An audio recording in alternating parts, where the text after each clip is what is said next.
Et puis, il y a une rencontre qui est fondatrice, qui vient m'apprendre qu'il y a la possibilité de rencontrer un autre monde. Et lui, la première fois où je le rencontre, lorsqu'il s'adresse à moi, il rentre directement dans mon monde intérieur. C'est-à-dire, je veux connaître l'être. Je m'en fous je vois pas ce qui est là. La petite voix, la petite voix, la petite voix, la petite voix. Bonjour, je suis Herveline et j'ai le plaisir de vous présenter La Petite Voix, le podcast qui donne la parole à celles et ceux qui nous font du bien. Ils sont psy, sophrologues, magnétiseurs ou autres et se consacrent à notre bien-être et à notre développement personnel. Que vous soyez sceptique ou convaincu, vous serez sûrement curieux de leurs histoires. Quel chemin ont-ils parcouru pour choisir ce métier dédié aux autres ? En quoi consiste leur pratique et que leur apporte-t-elle ? Voilà les questions que je vais leur poser lors de ces conversations intimes, sans blabla. Des conversations qui vont nous éclairer, nous inspirer. Si vous aimez ce podcast, dites-le moi avec des étoiles, des bonnes notes et des commentaires sur votre plateforme de podcast favorite. Ça aide vraiment à le faire découvrir à d'autres personnes. Retrouvez-moi aussi sur Facebook, Instagram et YouTube en cherchant simplement La Petite Voix le podcast. Alors, prêt à écouter La Petite Voix pour entendre la vôtre ? La Petite Voix le podcast, c'est parti !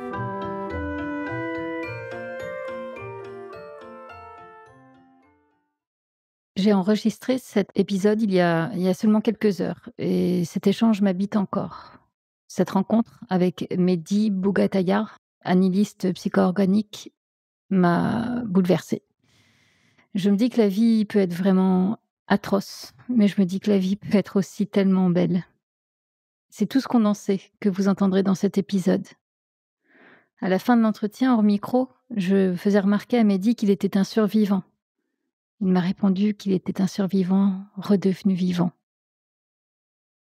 Bienvenue dans un épisode inqualifiable, mais qui ne manquera pas, vous aussi, de vous marquer. Avec Mehdi, nous allons parler d'une enfance passée dans la violence, d'un jour où tout bascule, de rencontres qui ouvrent de nouveaux horizons et de notre corps qui a tant à nous dire. Bonjour Mehdi et bienvenue dans La Petite Voix. Est-ce que vous pouvez commencer par vous présenter en quelques mots, s'il vous plaît ?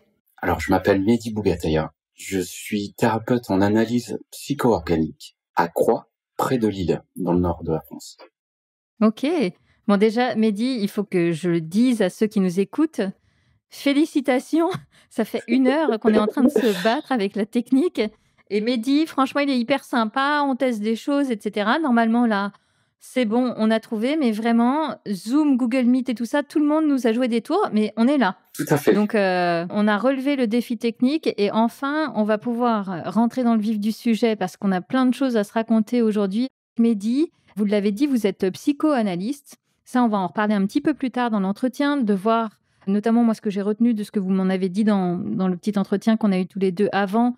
Vous m'avez expliqué qu'en fait, le corps a des messages à faire passer et ça va être intéressant de voir comment vous l'utilisez, vous, en tant qu'analyste. Ce qui m'a percuté aussi quand je préparais l'entretien, c'est que vous, en l'occurrence, et on va vite comprendre pourquoi, évidemment, ça vous touche, j'ai envie de dire, directement dans votre chair, puisque votre corps, lui, il a été, pour le coup, malmené, je ne sais pas comment le dire autrement, Oui. et ce, dès votre plus jeune âge. Donc, voilà, j'ai envie de vous proposer qu'on commence par là. Allons-y. Notamment parce que vous m'avez expliqué cette chose qui est quand même certainement très rare, c'est qu'à 7 ans, vous avez déjà eu des problèmes de rhumatisme qu'on imagine être des problèmes de vieux, pardon.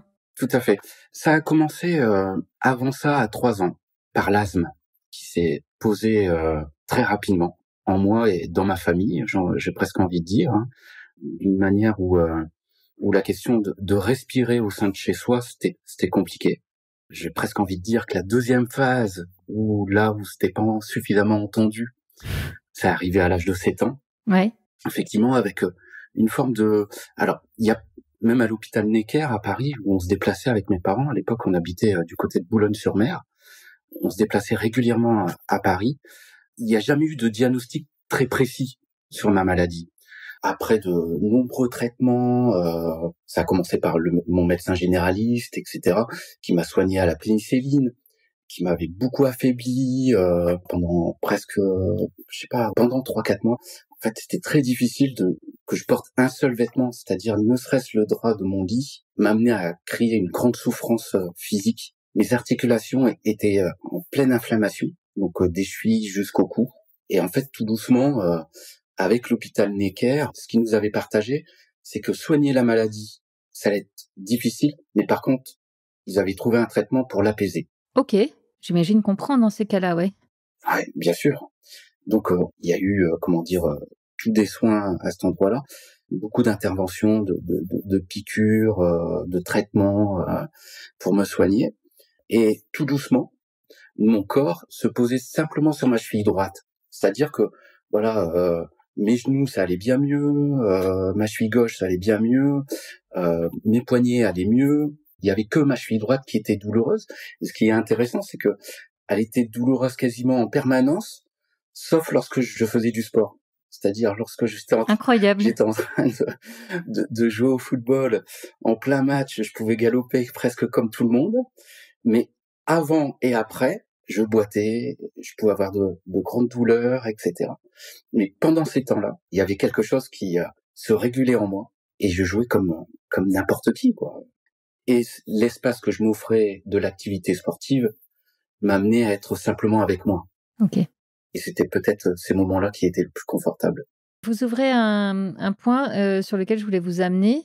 C'était comment pour le petit garçon, pour le petit Mehdi, 7, 8, 9, 10 ans, d'avoir déjà un passif médical aussi lourd? Je sais pas si je peux dire conscience, mais j'étais traversé par quelque chose qui me disait un petit peu, t'as pas tort, t'as même raison dans ce qui se passe pour toi. C'est-à-dire que les moments où j'étais dans des crises aiguës, ça permettait à mes parents, déjà, parfois que mon père soit présent, et puis ça permettait de réguler l'ambiance familiale.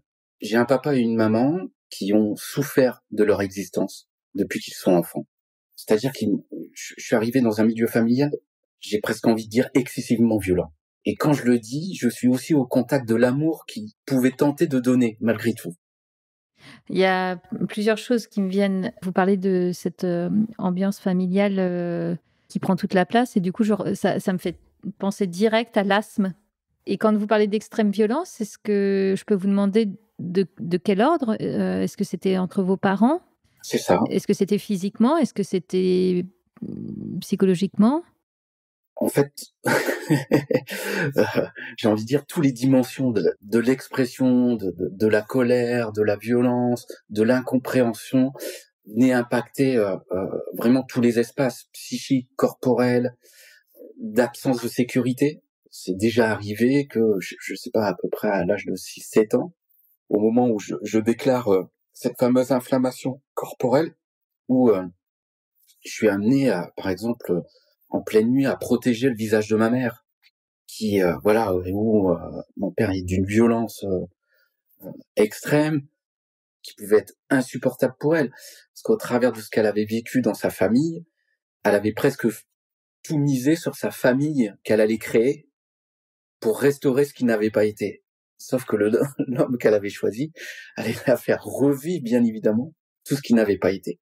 Donc, ça m'est déjà arrivé plusieurs fois de réussir à calmer mon père, de l'amener dans son garage, là où il y avait la voiture de mon père, mais il y avait aussi son bureau où il bossait, voilà, de le ramener à ce bureau et d'aller chercher ma mère dehors, pour la ramener, la rassurer, voilà, j'ai parlé avec papa, ça va aller, et puis hop, je ramenais tout doucement ma mère qui, moi, me recouchait, et ça arrivait plus d'une fois. Alors, ça n'a pas été tous les jours, sauf que ça a été des faits marquants de mon expérience de vie. Et oui, surtout enfant. Je vous ai demandé tout à l'heure comment c'était pour le petit garçon, pour le petit Mehdi d'être malade, mais là, j'ai envie de vous demander comment c'était pour le petit Mehdi de grandir là-dedans. Émotionnellement, ça se passait comment? Ah ben, mon corps exprimait ce que je pouvais pas exprimer parce qu'il n'y avait pas la place pour moi dans toutes ces histoires. Ce que vous nous dites, c'est qu'en fait, vos parents, ils vous aimaient, c'était pas le problème. Ils vous aimaient mal, mais ils vous aimaient Exactement, parce qu'eux-mêmes n'avaient pas fait le boulot sur eux-mêmes. exactement. C'est tout le travail, tout doucement, de passer de mal aimé à se rencontrer, à s'aimer et à entendre ce qui est là pour soi, au contact de nos besoins. C'est tout un cheminement. Et puis, il y a eu des moments importants qui sont autant les rencontres, mais autant au travers des hypothèses que j'avais à l'intérieur de moi, de ce que je sentais dans mon corps, mais qui pouvaient pas se dire et que même le secteur médical n'arrivait pas à nommer parce qu'il travaillait sur la maladie. Il travaillait pas sur ce qui était mal dit au sein de ma famille. J'en viens à ce jour terrible. J'ai noté la date quand vous en avez parlé du 29 août 90. Est-ce que vous pouvez raconter ce qui vous est arrivé ce jour-là qui va être encore ultra conditionnant pour la suite de votre vie? Oui, ce jour-là, il y a forcément un avant et un après. Je suis en vacances chez mon père. C'est la première fois que je passe autant de temps chez mon papa, qui tient un restaurant à l'époque. Mes parents se séparent en 1989. Ok, juste avant cet épisode. Voilà. C'est-à-dire que lors d'un grand conflit à la maison, et un conflit, j'ai presque envie de dire que c'est trop peu de le nommer comme ça, mais pour vous donner une idée, je demande à ma mère, je lui dis, il faut pas qu'on reste ici, là. Et on part tout courant chez ma grand-mère et où mon père nous suit avec un couteau à la main. Ça vient dire symboliquement dans quoi nous étions, vraiment. Donc à partir de là, voilà, on reste chez ma grand-mère et mes parents se séparent. Donc 1990, je pars un mois chez mon père et 8-9 mois auparavant, arrive un de mes cousins du côté de mon père, un cousin qui est important pour moi parce que mes parents sont occupés un tout petit peu de lui lorsqu'il était petit, lui et son petit frère qui ont été maltraités par leur propre mère. D'accord. Donc, est-ce que c'est un peu comme une figure, un modèle, en fait, ce grand cousin pour l'ado que vous êtes? Totalement. Et puis je suis plus tout seul. Eh ouais. L'image qui me vient, c'est oh, je respire, je porte plus seule. Presque. Et d'autant plus, vous voyez que c'était un être violent aussi, sauf que lui me protégeait. C'est-à-dire quand je me baladais dans la rue avec mon cousin, je savais que tout le monde allait faire 5 pas en arrière. Oui, c'est ça, il avait autorité. C'était ce qui me vient, c'est le caïd, quoi. Il était connu et il faisait peur. Totalement. Ce qui se passe, c'est que à cette période-là, donc la maladie se situe à l'endroit de ma cheville droite, et dans ma culture familiale paternelle, il y a toute la croyance de la sorcellerie, du mauvais œil, d'une forme de de magie noire, magie blanche, voilà. Ok, ça fait partie de la culture tunisienne, ces croyances-là, ou c'était propre à votre famille? De la culture tunisienne, je peux pas le dire, mais de la culture familiale, oui. Et mon père, pour m'aider dans un élan du cœur, pour que je n'ai plus mal à ma cheville, il va voir une magnétiseuse qui a magnétisé du coton et elle partage à mon père comme quoi je dois mettre mon coton qu'elle a magnétisé tout autour de mon corps, 3/4 d'heure tous les matins pendant une semaine et le problème à la cheville s'en ira. Ok. Donc il ramène ça le 28 août 1990 au soir. Et il le dit devant mon cousin, voilà, après que le restaurant soit fermé, etc., après la journée de travail. Et le lendemain matin, le 29 août 1990, mon père, lui, quitte le restaurant, et mon cousin, lui, rentre dans le restaurant, donc ils ne se croisent pas. Lui était censé préparer pour l'ouverture du midi, et il vient me voir pour me dire bonjour. Et puis, voilà, on se chamaille pour un petit pain au chocolat, parce que mon père avait posé 2 petits pains au chocolat pour lui et pour moi. Il a voulu me prendre le mien. En fait, c'est un petit détail qui semble rien, mais je pose l'hypothèse que ça a eu beaucoup d'effets. Et je croque un morceau et je dis non, ça c'est le mien. Je sais pas, il m'en a mis un pour moi aussi. Bref, il ne dit rien, et puis il revient vers moi, moi je me recouche en train de regarder la télé, et il me dit, Mehdi, faut que tu mettes ton coton autour de ton corps que papa a ramené hier soir. Je dis non, moi je veux pas. Bref, il insiste, et puis voilà, il avait une figure de grand frère pour moi, je pouvais pas insister beaucoup, et vu sa carrure, vu le personnage, je pense pas que je voulais m'aventurer à aller plus loin.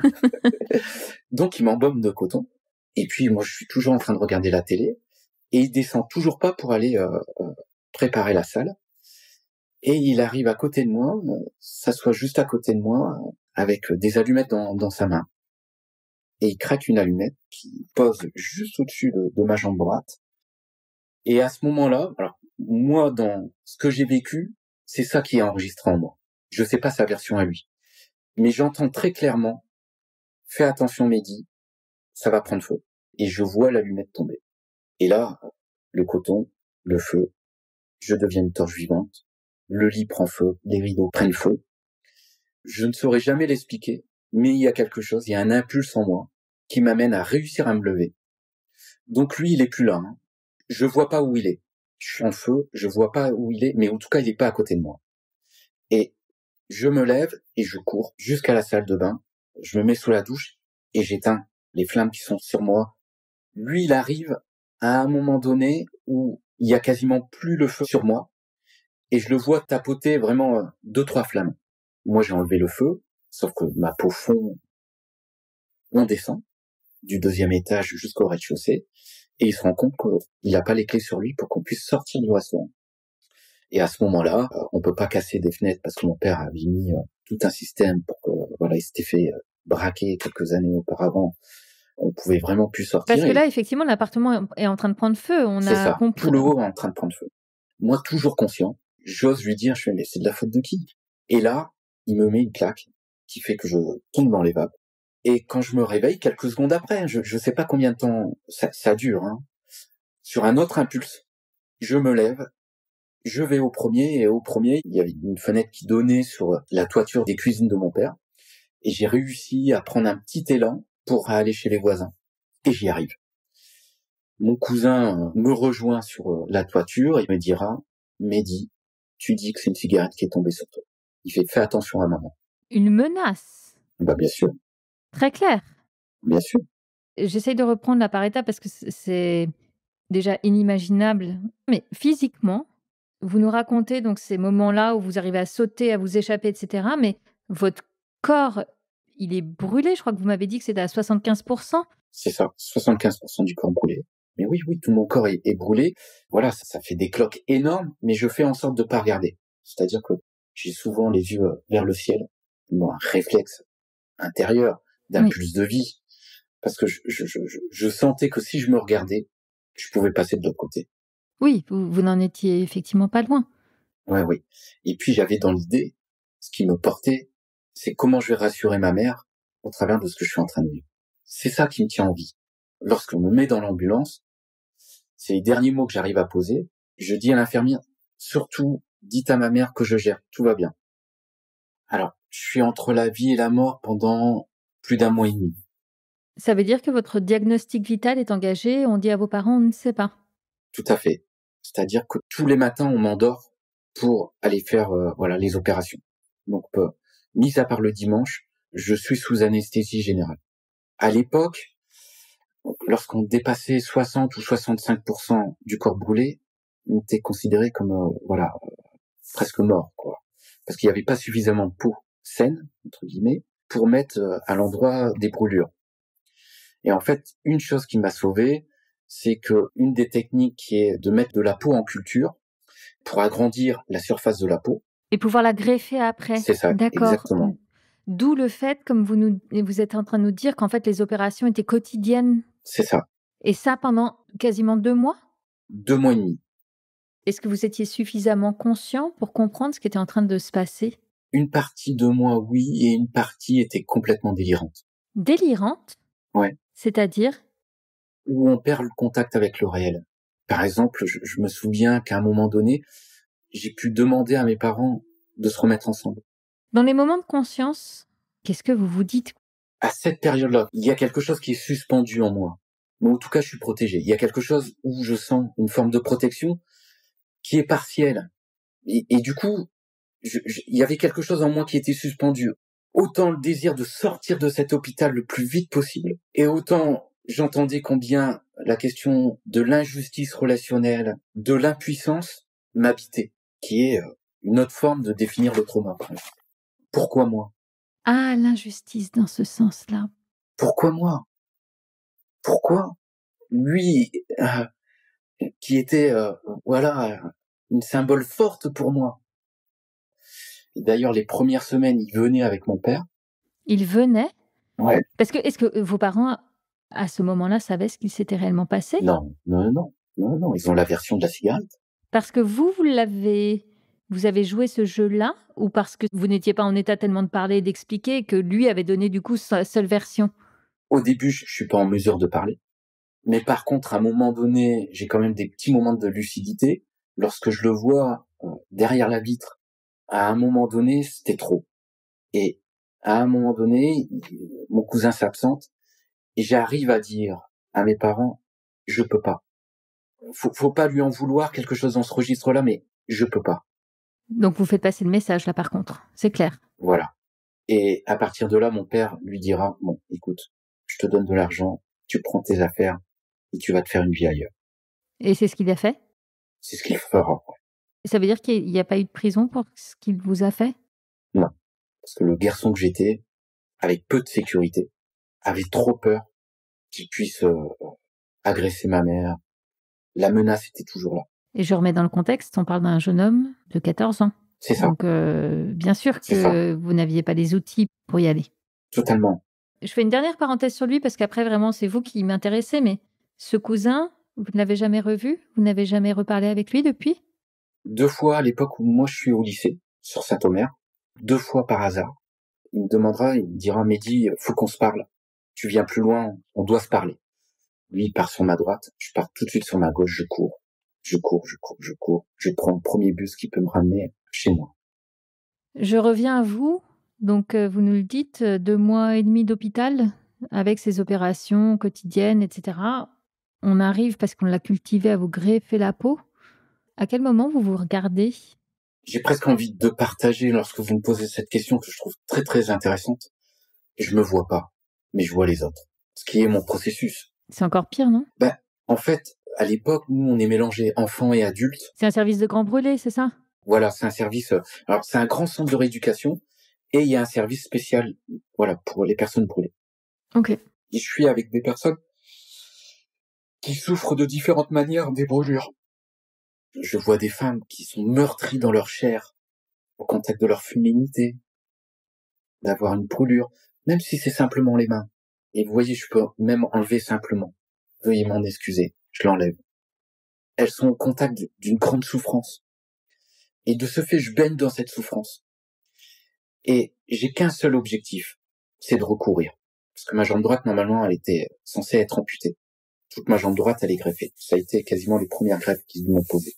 Et moi, sportif, football, voilà, c'est juste pas possible. C'est juste pas possible, cette histoire. Et puis, si je me remets à courir, si je me remets à faire du foot, je vais dire à ma mère et à mon père, tout va bien, c'est ok, j'ai traversé le truc. Et en fait, ça a été mon seul objectif. Et je leur ai tellement cassé la tête au kiné, c'est qu'un jour, ils m'ont dit, Mehdi, c'est fini, t'arrêtes avec cette histoire. Si tu remarches, c'est bien. Si tu marches sans béquille, c'est largement bien. Mais arrête de recourir, arrête avec l'idée de faire du football. C'est fini. Sauf que je sentais en moi qu'ils se trompaient aussi, eux. On retrouve ce qu'on entendait tout à l'heure là, quand on parlait de vous enfant. Il y a quand même une confiance en vous, bien placée évidemment, mais cette force de vie quoi, à laquelle vous vous raccrochez et qui va vous permettre à chaque fois de traverser, parce que si je comprends bien la manière dont vous le dites, vous avez fini par courir? Tout à fait. Refaire du sport, rencontrer le monde du squash, voilà, où j'ai pu me réaliser un petit peu dans le sport aussi à cet endroit-là.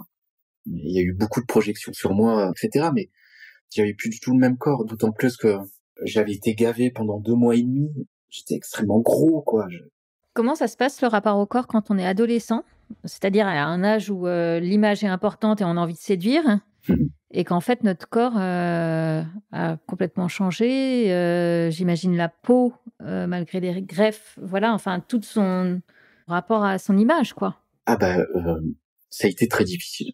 Ça a été très difficile au lycée, notamment. Par exemple, il y a des personnes qui m'ont rapporté, après un conseil de classe, que le proviseur adjoint de mon lycée avait pu dire, bon, Mehdi Bougataïa, sa place, elle est dans un hôpital, hein. Il n'est pas à l'image de notre lycée, et vu ses résultats, il est tout le temps absent.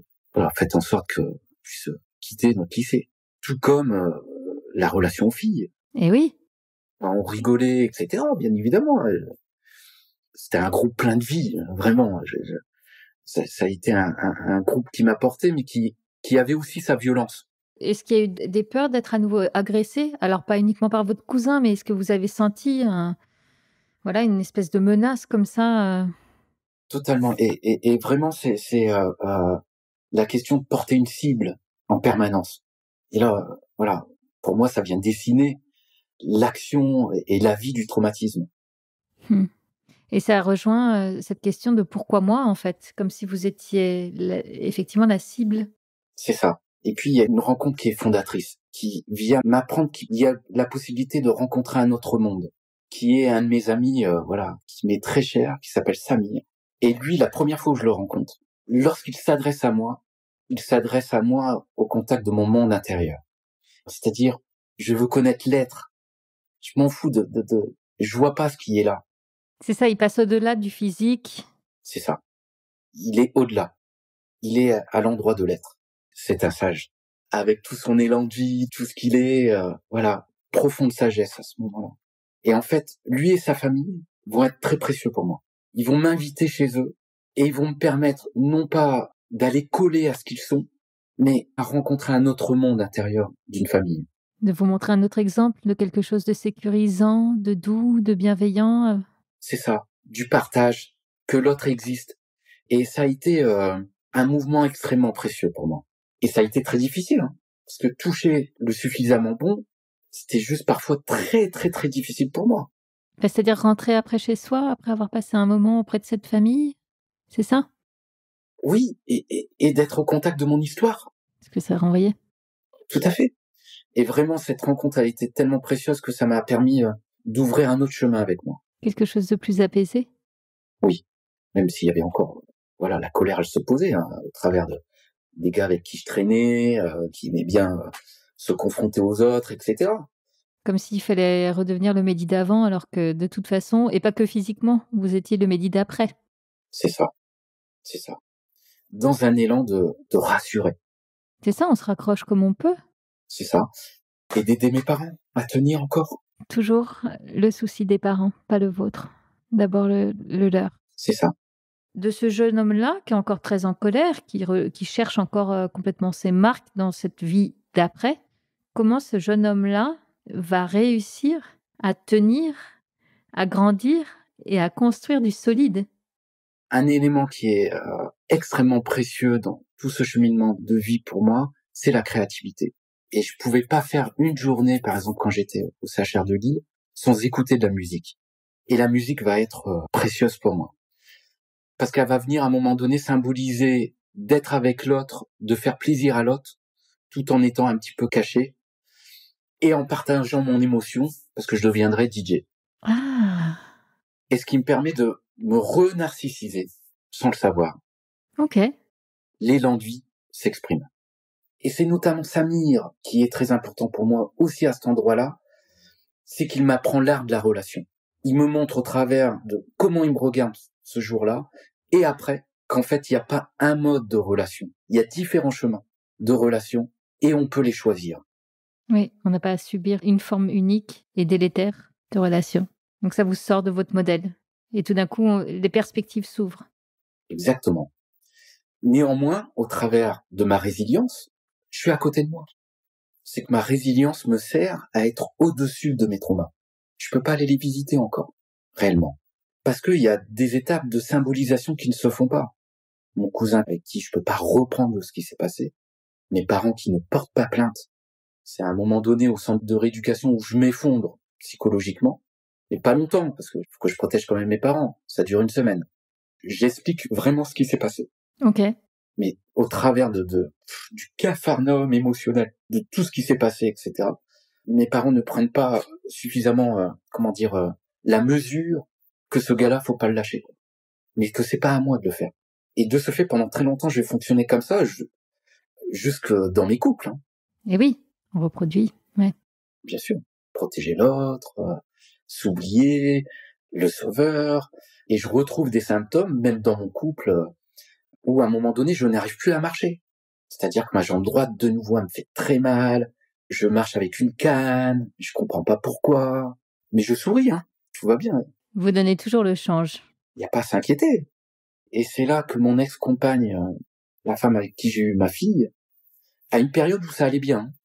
Il y a une période où la question d'avoir mal au corps ne se posait pas. Oui. Mais ça s'est posé après. Me partage que, comment ça se fait que tu vas aussi bien, toi, au travers de tout ce que tu as vécu? Allez, viens, je t'emmène chez un psy et tu vas voir un peu. Il y a un truc qui m'interroge dans cet homme qui donnait le change, ce jeune homme qui donne toujours le change et qui a vite retrouvé un sourire pour rassurer surtout tout le monde que tout allait bien. Est-ce que vous évoquiez avec vos amis, par exemple, proches, alors j'imagine avec Samir, mais même d'autres là, est-ce que vous évoquiez ce qui vous était arrivé? Est-ce que vous étiez capable d'en parler? Ou est-ce que vous aviez verrouillé tout ça? J'ai presque envie de vous répondre, chaque enfant a besoin d'être aimé Ouais. pour pouvoir sentir son impulse de vie. Donc oui, je pouvais raconter mon histoire sans problème, mais sans sentir ce que je racontais. Mais vous le racontiez, j'allais dire en échange, dans l'attente de recevoir de l'amour et de l'attention, c'est ça? Bien sûr, qu'on prenne soin de moi, qu'on me protège dans le lien à l'autre. Donc vous qui ne preniez jamais soin de vous, mais par contre, vous espériez que ça puisse venir de l'extérieur. Bien sûr. Là où ça n'a pas été avec presque ma naissance. Il y a vraiment cette idée depuis tout à l'heure vous l'avez évoqué d'ailleurs avec ces mots-là, mais presque de marcher à côté de ces pompes tout le temps, quoi. On est là, hein, mais D'être au-dessus de ses traumas. c'est ça, J'aime beaucoup cette expression. au-dessus de ces traumas. Bah oui, parce que si on y est, c'est trop douloureux et qu'on n'avance pas. C'est ça. Donc un peu comme un défi, là, votre ex-compagne vous dit va gratter un peu quand même. Ouais. Et qu'est-ce qui se passe? Vous aviez été accompagnée d'ailleurs, pardon, juste même au moment, enfin quand vous êtes pendant cette année-là de réadaptation, vous êtes accompagnée psychologiquement? Du tout, ça n'existait pas en 1990. On s'occupe du corps, mais le bonhomme autour et à l'intérieur, OK. On passe à côté. Donc jamais, avec tout ce que vous nous avez décrit là, il y a eu d'accompagnement psychologique jusqu'à ce jour où votre ex-compagne vous dit: «Allons-y». C'est ça. OK. Au CHR de Lille, j'ai pu voir 3 fois une psychologue. Et sinon, non. Au centre de rééducation, ils étaient tous sauf à cet endroit-là. L'aspect psychologique sur le monde intérieur de l'être, il y avait rien. Donc ouais, je sais même pas quoi dire tellement ça paraît, incroyable. Peut-être qu'en fait, essayons d'être optimistes et de voir les choses du bon côté. C'est qu'aujourd'hui en 2023, je pense que ce serait inimaginable. Voilà, Je l'espère. on va le dire comme ça, pour bien retomber sur nos pieds. Oui, oui, oui. Et je pose l'hypothèse qu'il y a des services qui s'y intéressent de plus en plus. Voilà. Je supervise différentes équipes en protection de l'enfance, en addictologie. J'entends que ça émerge sur la question de ce qui peut se passer dans le monde intérieur d'une personne qui est accompagnée. Il y a encore tout le versant, mais comment nous, ça nous impacte en tant que soignants? Mais oui. Qu'est-ce qui se joue? Voilà, tout ce versant-là est encore parfois un petit peu difficile, mais voilà, il y a des bulles où, voilà, on y est déjà. Ouais. Effectivement, je vous rejoins. Il y a des choses qui se créent tout doucement.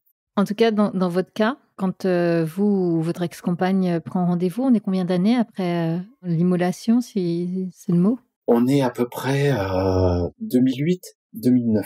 Donc, OK, 15-20 ans plus tard, vous avez construit votre vie d'homme, vous êtes en couple, vous avez une vie professionnelle. J'aimerais bien qu'on y revienne, mais il y a tellement de choses à dire, c'est compliqué.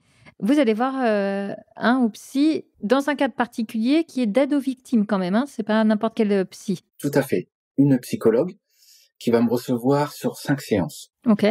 Donc voilà, je raconte mon histoire, comme je le fais là presque. Et je sens dans comment se joue la relation, je sens qu'il y a quelque chose qui est pas juste dans cette histoire. C'est-à-dire que je sens que c'est moi qui est en train de la balader.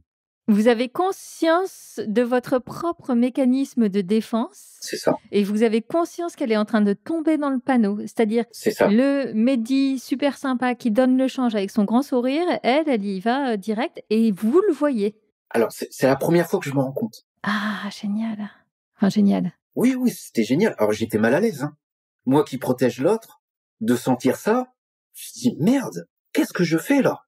Et lors de la 5e séance où je suis à 2 doigts de lui partager, elle me dit, écoutez, monsieur Bougataya, vous êtes résilient, vous racontez bien votre histoire, tout va bien.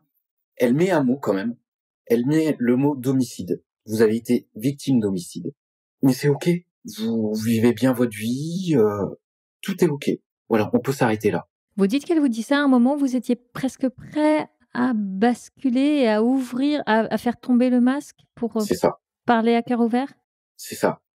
Et c'est en sortant du cabinet, en marchant jusque chez moi, où je me dis, mais à quel endroit il se passe quelque chose dont j'ai pas accès? Qu'est-ce qui fait que j'ai eu besoin de la balader et de la protéger? Je sentais en moi que, en lui racontant tout ça, il y avait une partie de moi qui était de nouveau en train de protéger l'autre. Et en fait, tout simplement, en marchant, en étant en mouvement, je sens que c'est mon corps. Elle n'est pas venue à l'endroit de mon corps. Elle m'a pas interrogé comment je me sens dans mon corps. Qu'est-ce que je vis dans mon corps? Aller voir ces signaux faibles. C'est ça, Qu'est-ce qui se réveille quand vous évoquez telle ou telle scène, etc. c'est ça.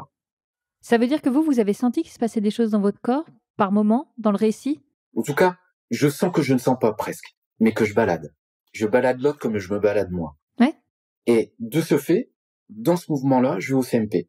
J'enchaîne très rapidement. Ah, vous avez quand même envie d'aller vous confronter au thérapeute qui va pas tomber dans le panneau, en fait. C'est ça. Et de me dire, là, il se passe quelque chose pour moi.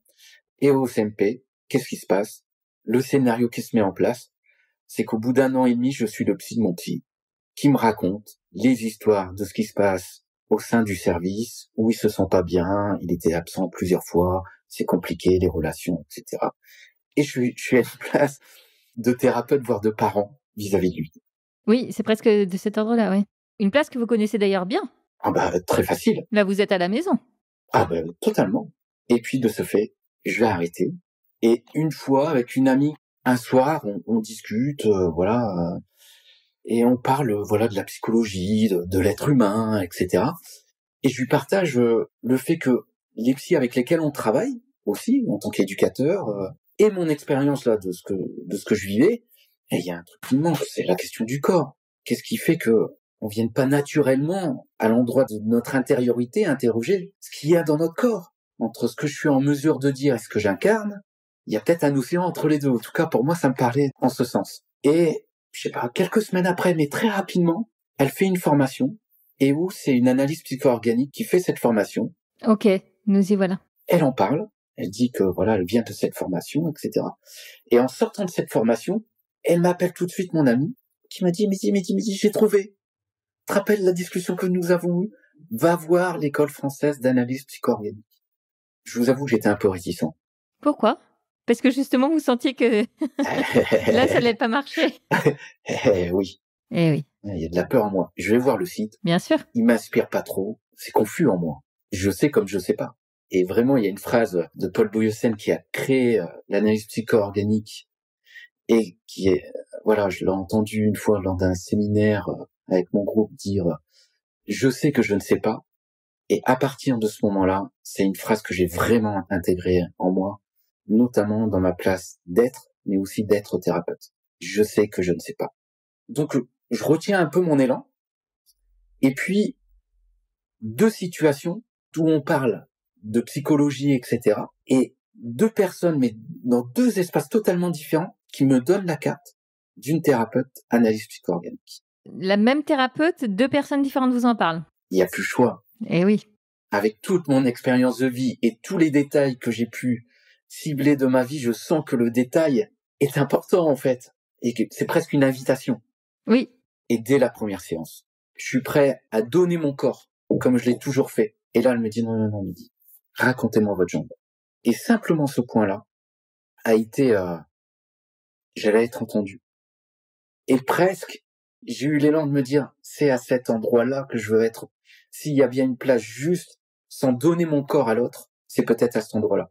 Il m'a fallu quelques années avant de réussir à le poser en séance. Ce serait tellement bien que ça arrive en 3 séances, les grandes révélations comme ça, mais ouais, ça marche pas comme ça. C'est ça. Waouh. Donc là, tout d'un coup, ça y est, vous êtes dans un espace où vous pouvez être pleinement Mehdi, mais pas le Mehdi avec un masque qui va sauver, qui va rassurer, qui donne le change et qui sourit. C'est ça. Et donc là, est-ce que ça veut dire que vous revisitez votre histoire, mais avec ce prisme-là qui est du coup complètement différent? Totalement, avec la possibilité d'entendre mon espace émotionnel, de pouvoir y rentrer tout doucement, sans forcer.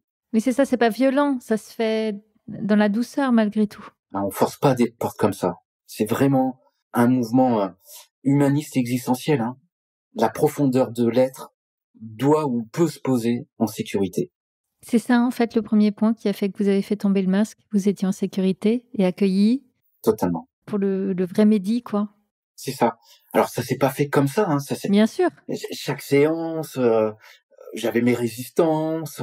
Pendant la formation en analyse psycho-organique, elles étaient encore là, elles ont été présentes. Il s'est passé combien de temps entre le moment où vous commencez cette analyse pour vous et le moment où vous vous dites « je vais m'y former ». Je pense que je mettrai 2 ans, à peu près. Ok, oui, ce qui est relativement rapide. Est-ce que quand vous vous y formez, comme j'entends souvent parfois chez mes invités, oh bah moi je voulais m'y former par curiosité et puis en fait je suis tombée dedans. Et du coup, est-ce que vous c'était de la curiosité ou il y avait déjà cette idée, un moment de vous reconvertir? Totalement. Parce que je sens que ma fonction d'éducateur, elle est trop limitante. Elle est tellement trop limitante que j'en fais bien trop et que personne m'arrête à cet endroit-là. Vous débordez du cadre tout le temps. Bien sûr. Mais oui. Bien sûr, je mets mon Le corps sauveur au service. Bien sûr, je mets mon corps au service des familles. Alors ça fonctionne. Bien sûr. Ça a aidé. Sauf que moi, ça m'abîmait. J'avais plus d'espace pour moi. Ouais. Et là, vous sentez que du coup, de vous reconvertir, de devenir ce thérapeute, eh bien, non seulement vous allez vous respecter vous, mais par contre, vous allez apporter bien plus aux personnes que vous accompagnerez. Bien plus, je sais pas, à l'époque. Mais en tout cas, ça fait sens pour moi. Ok. Comme s'il y avait quelque chose de l'ordre de la juste place déjà avec moi, ce qui allait permettre peut-être aux patients qui allaient me rencontrer de faire le chemin pour aller vers leur juste place. Et dans la juste place, il y a quand même la notion de justice. Et on a beaucoup parlé d'injustice tout à l'heure, donc il y a quelque chose de réparateur. Exactement. Ça fait combien de temps que vous êtes thérapeute, analyste, Mehdi? Depuis 2014. Quasiment 10 ans. Ça vous apporte quoi? Après tout ce qu'on s'est dit là, ce qu'on sait maintenant et comprend de votre histoire, est-ce que ça la répare? Est-ce que c'est le but, d'ailleurs? J'apprends de l'être. En analyse psycho-organique, ce qui est très important, c'est que nous avons des supervisions individuelles et aussi collectives, pour justement que chacun puisse avoir la bonne place dans le processus thérapeutique. Et j'ai envie de vous dire, en analyse psycho-organique, mais pour tous les thérapeutes, c'est quand même... Exactement. Pour moi, en tant que patiente-cliente, c'est un gage, c'est une garantie d'avoir quelqu'un de sain en face de moi. Totalement. Et surtout, que ce thérapeute puisse remettre en question sa place dans le processus, sans cesse. Ouais. Dans ma place de thérapeute, c'est que l'être puisse retrouver du pouvoir avec lui. Il y a un élément qui m'est important, et peut-être je peux entendre qu'on puisse pas me comprendre à cet endroit-là. Quelque chose qui m'agite un petit peu lorsque j'entends être acteur de sa vie. Oui.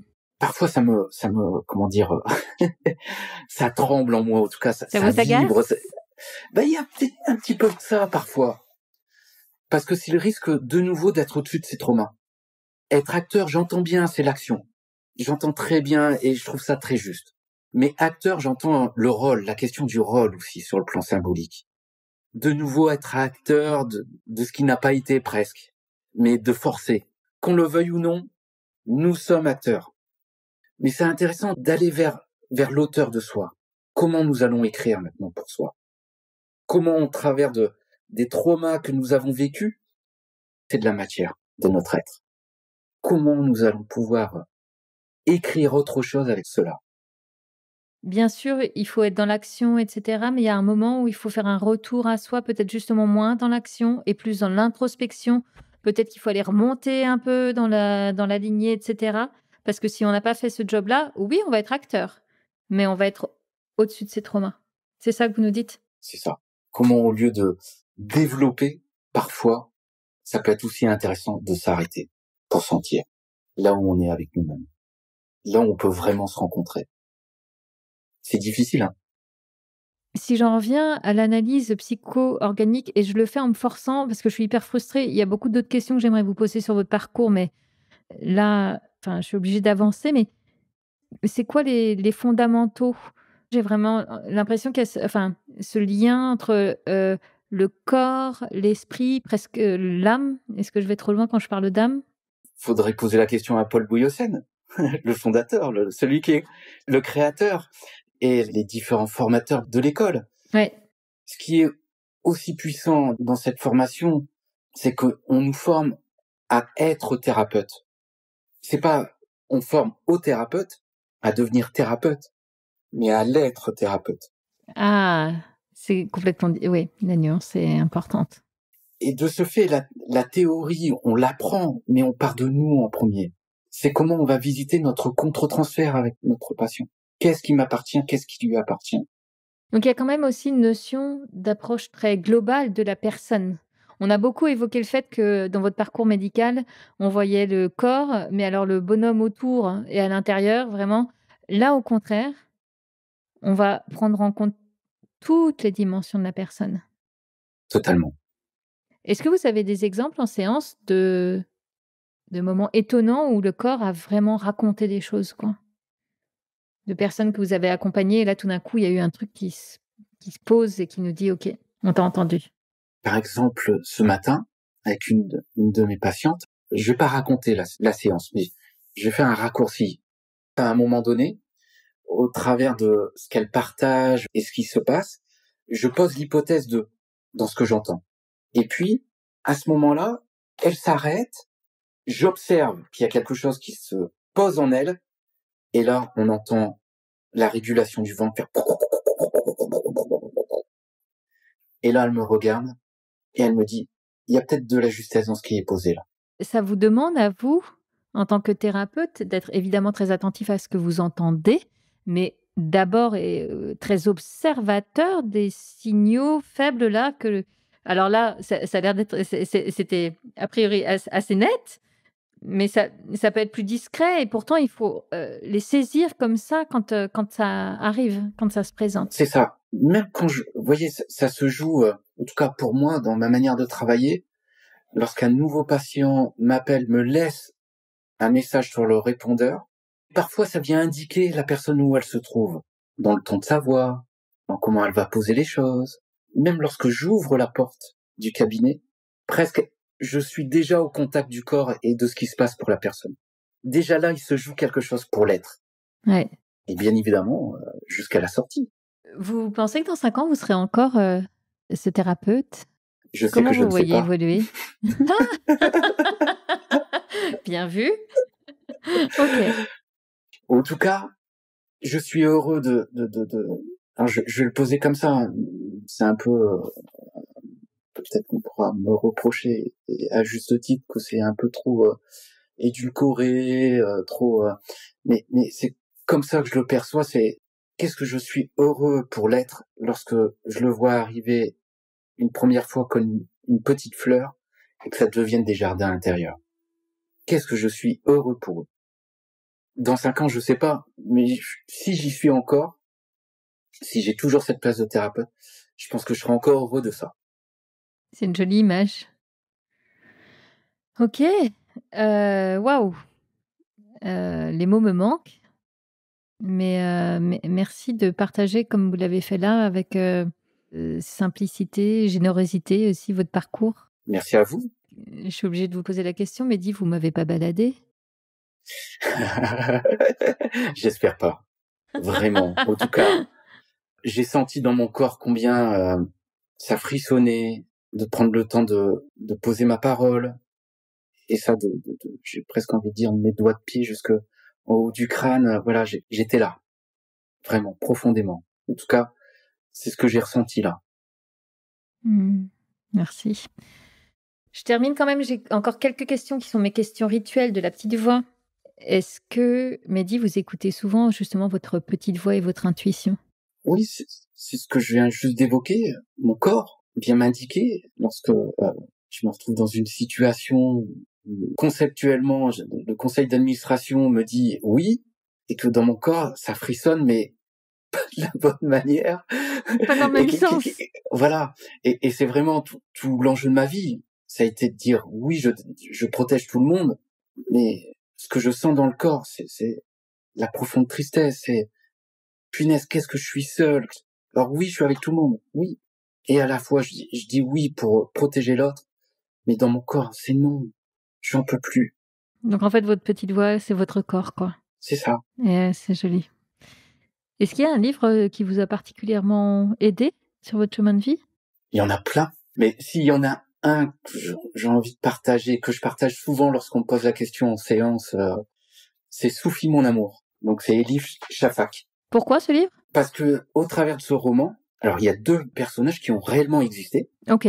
Au-delà de ça, c'est vraiment de comment on peut rencontrer l'être. Comment, au travers de nos choix, de ce que nous voulons pas voir de nous, nous projetons sur l'autre. Et comment ça peut être délicieux d'accueillir l'être que nous sommes en premier lieu pour pouvoir nous nourrir de l'intériorité de l'autre.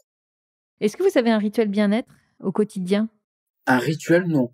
J'accueille ce qui est là, je fonctionne comme, voilà, nous sommes des êtres cycliques, donc j'ai des cycles. Alors, est-ce qu'il y a un cycle en particulier en ce moment?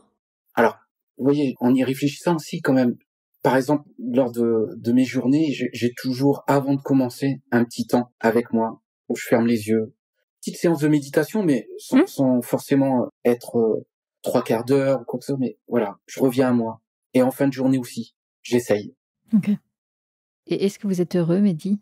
En tout cas, je suis heureux d'avoir partagé une certitude. En tout cas, j'aime pas la certitude, c'est faux quand je dis ça, c'est pas juste. Mais ce que je suis là, au travers de notre échange, je suis très heureux d'avoir partagé ce moment-là avec vous. Et merci de me l'avoir proposé. C'est la première fois que je m'expose comme ça. Et merci de l'avoir fait aussi simplement dans comment vous m'avez accompagné à cet endroit-là. Merci à vous. Merci à vous. Voilà, moi aussi, je suis touchée pour toutes les raisons qu'on a déjà évoquées. Merci, Mehdi. Merci à vous. La Petite Voix, le podcast, c'est fini pour aujourd'hui. Si cet épisode vous a plu, s'il vous a inspiré, alors dites-le moi avec des étoiles, des bonnes notes et des commentaires sur votre plateforme de podcast favorite. Ça aide vraiment à faire découvrir La Petite Voix à d'autres personnes. Retrouvez-moi aussi sur Facebook, Instagram et YouTube en cherchant simplement La Petite Voix, le podcast. D'ailleurs, c'est sur ces pages que je vous raconte les coulisses de ma rencontre du jour et que vous trouverez toutes les références de l'épisode. Une dernière chose qui me tient vraiment à cœur, je serais ravie d'échanger avec vous sur vos impressions, de recevoir vos questions et vos suggestions sur les invités que vous aimeriez entendre. Alors, n'hésitez pas à m'écrire. Merci beaucoup et à bientôt sur La Petite Voix.